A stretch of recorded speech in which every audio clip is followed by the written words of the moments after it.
Fed announced a 3/4 point rate increase this week, its biggest since 1994. Equities markets dropped everywhere.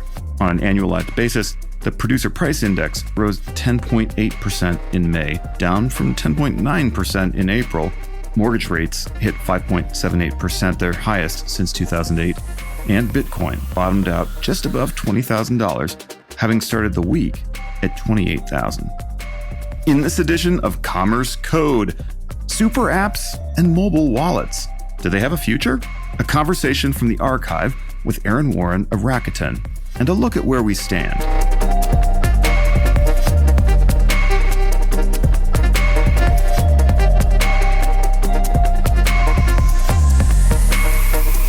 Dan Currell here, and this is Commerce Code, brought to you by DCA, the Digital Commerce Alliance. Thanks for joining us for insights into the evolving world of digital commerce. The University of Michigan's survey of consumer sentiment dropped to its lowest point on record. As reported by the university, 46% of consumers attributed their negative views to inflation, up from 38% in May. This share has only been exceeded once since 1981 during the Great Recession of 2008-2009. Overall, gas prices weighed heavily on consumers, which is no surprise given the 65-cent increase in national gas prices from last month, according to AAA.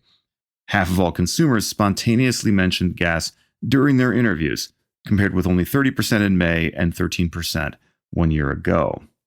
In spite of the gloom, Bank of America CFO Alastair Borthwick said at a Morgan Stanley conference this week that consumers are, quote, still spending pretty robustly, according to Bloomberg. He also said that he does not see the U.S. entering a recession soon. Similarly, Marko Kolanovic, a leading JP Morgan market strategist, said this week that he didn't see the U.S. entering a recession, and in fact, he expects equity markets to recover. Borthwick and Kolanovic are in the minority among experts, but their optimism isn't unfounded. Travelers are out and consumers are active. In the U.S., the TSA reports daily air traveler numbers. In the first 15 days of June, TSA cleared 33 million people to fly. Compare that to 27 million people in 2021, and not too far off the 38 million travelers TSA cleared in the same period in pre-pandemic 2019. Today, I want to shift from the big economic picture dominating the news to an important issue on the digital side of digital commerce, the present and future of super apps. To do that, I want to pull out an interview with Erin Warren of Rakuten that took place about a year ago, and then I want to reflect on where we stand on mobile wallets and super apps. For context, in this segment, Silvio Tavares and Erin mention a couple of super apps. One of them is Pinduoduo, and the other is Alibaba. I think Alibaba is pretty well known. Its very famous owner, Jack Ma, created an online retail juggernaut that now has about $120 billion in annual revenues. For reference, Amazon's 2021 revenues were around $460 billion. Pinduoduo may have a little less name recognition in the West. It started as a platform on which Chinese farmers could sell their produce to consumers, but evolved well beyond that, and at least by some measures contended with Alibaba as one of the top Chinese marketplaces. The thing to know about Pinduoduo is that its business model is centered on group discount-style offers that are clever and apparently quite successful. Here's what Silvio and Erin had to say.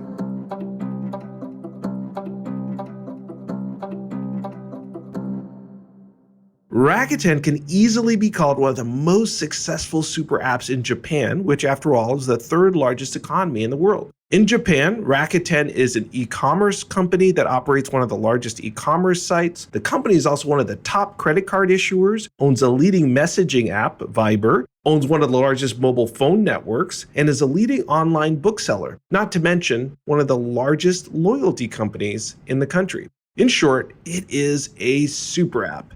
In the US, however, Rakuten has focused on enabling super apps by bringing to market the most important active ingredient, merchant offers. We speak with Erin Warren, the general manager of the Rakuten CardLinx offer network, and we discuss super apps and the central role that offers play in this rapidly expanding sector of digital commerce. Erin, good morning. How are you? I'm great, Silvio. Good morning to you. Now, as we look around the world, and particularly in Asia, where Rakuten is headquartered, there's this rise in these basically super apps, right? They have the ability to do card-linked offers, personal financial management, you name it, it's in that big super app. But a big part of it is the card-linked offers. Is Rakuten open to other partnerships with other mobile wallets or high engagement super apps? Yeah, so absolutely. On the Rakuten side, we're really trying to build an ecosystem, a network that links merchants with consumers using card-linked offers and provides those merchant offers in a way that is compelling and ties to that purchase process that the consumer makes every time they use either a mobile wallet or transact with a bank or through a rewards loyalty program. For us, for Rakuten, our business interests are all about let's do what's right for the merchant, right? That's what Rakuten's history and legacy is. And so I would define good distribution partners as being anyone that's got a consumer app or experience where asking for someone's credit card feels like a natural part of that consumer experience. And I think so mobile wallets end up being a great fit for that. And I think card-linked offers then help drive more value for the consumers within that mobile wallet experience. And so what we're really looking for is other partners who share that type of experience where they can very comfortably ask a consumer for their credit card and then provide real value back to that consumer. That makes a lot of sense, and I really attached to your point about making it, merchant first. So if you can create value for those merchants, then really everything else follows. Now, looking a little bit more in detail at the publisher platform experience or the mobile app experience, it does really seem like card-linked offers have reached a turning point, because not only do most of the largest banks in the US and around the world have card-linked offer programs, but now the majority of the leading mobile wallets also have them, and you've mentioned some of them already. What is it about card-linked offers that makes them so attractive to these mobile wallet and publishing platforms? Like, why is it that everybody's got to have it now? Well, I think it goes back to my prior comment where it's all about providing value within that mobile wallet experience. And so how are you going to make sure that a consumer wants to engage with your mobile wallet product? Well, you can add card-linked offers and give consumers offers that make it cheaper and more attractive to use your mobile wallet. So I think we're getting to the point where you need to have that ability to be able to pull in offers to just be competitive now. Now, one of the things from a consumer perspective that they've come to expect, in fact, we've all come to expect, is a higher level of personalization. I think that's going to be an enduring change that happened during the pandemic. It's not one size fits all like we were accustomed to in face-to-face commerce. Now, the consumer expects things to be personalized to their mobile wallet, to their app, because of course that app or mobile wallet has a lot more data about them, and therefore you can personalize. How is Rakuten working to provide that level of personalization for card-linked offers where it surprises and delights me as a consumer that, you actually know who I am and therefore can present the right offer to me at the right time? So I think there's a couple of ways to kind of approach that. You're right. It's all about how can I personalize that consumer experience? And I think there's lots of ways that you can do that. Really, our product is merchant offers, but the delivery mechanism is in content APIs.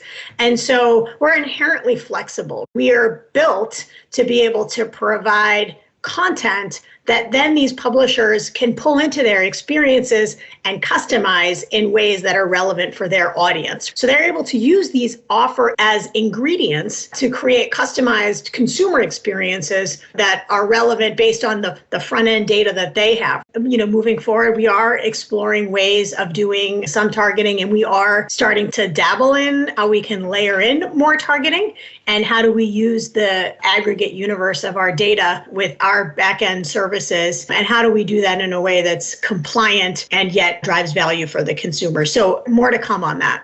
Yeah, that seems like a really important area as platforms like Apple and Google pull back from the traditional third-party cookie model and allowing third parties to target on browsing habits. Being able to target and personalize on financial data will be really, really important going forward. Really exciting.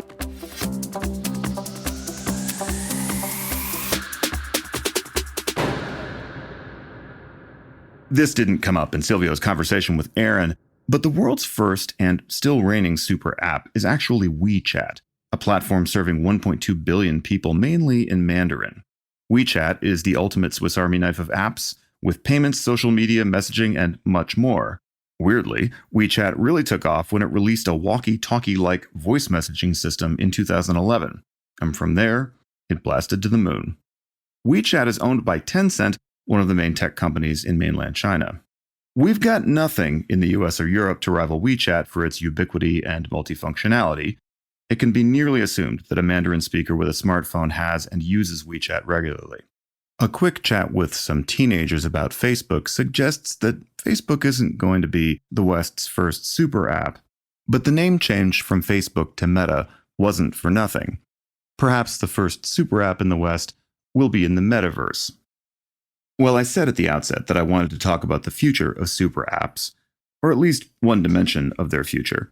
Governments have lately decided, with a good deal of popular support in many countries around the world, that they're going to give big tech some resistance precisely because big tech is big. The Europeans were first into that fight some years ago. Just this week, Apple announced that it will allow dating apps on its platform to use payment methods other than Apple Pay. Well, at least in the Netherlands, where the market regulator forced the concession on competition law grounds. There's a joke in here somewhere about the Dutch pioneering the intersection of dating and commerce. I'll just move on. Years after European authorities started putting pressure on big tech for being big, the US and China joined the scrum. China's crackdown has been pretty well known. Jack Ma disappeared for 3 months on the eve of what would have been the world's biggest IPO. He reappeared a little humbler. DC operates a bit differently than Beijing. One of the scraps this summer inside the Beltway is over an antitrust bill that would significantly constrain the big tech players. It's an issue in antitrust or competition law that could take up several episodes of Commerce Code in itself, but in short, well, consumers love the convenience and the offerings of super apps with mobile wallets and linked offers, for example, but it's not clear that those same people in their roles as voting citizens always want any particular super app or big tech organization to get all that big and powerful. Scale, of course, is what makes some of the offers and capabilities possible. Amazon released a blog post recently in opposition to the antitrust bill, and it points out that the infrastructure necessary to make Amazon Prime possible only happens because of its considerable scale. A final note on super apps and their future, and I think a bit of an unexpected one. One of the tough things for big tech right now is it seems they don't have any friends in DC. Liberals and conservatives alike have found reasons to oppose the biggest tech companies. But one of the voices emerging in defense of big tech is, well, defense and national security analysts, some of whom believe the future of war and national security lies largely in the cyber realm, and that America's strength, in part, rests on the dominance and continued R&D of firms like Google, Amazon, Microsoft, and even Meta, balancing and competing with bulge bracket peers in China like Tencent and Alibaba. They have come out somewhat vocally in defense of big tech precisely because it's big. It's a very complicated world in 2022. To find out more about the latest trends in digital commerce and digital advertising, check out our website, www.digcomall.org. For the Digital Commerce Alliance, take care of yourself and take care of each other. God bless. This is Dan Currell, signing off.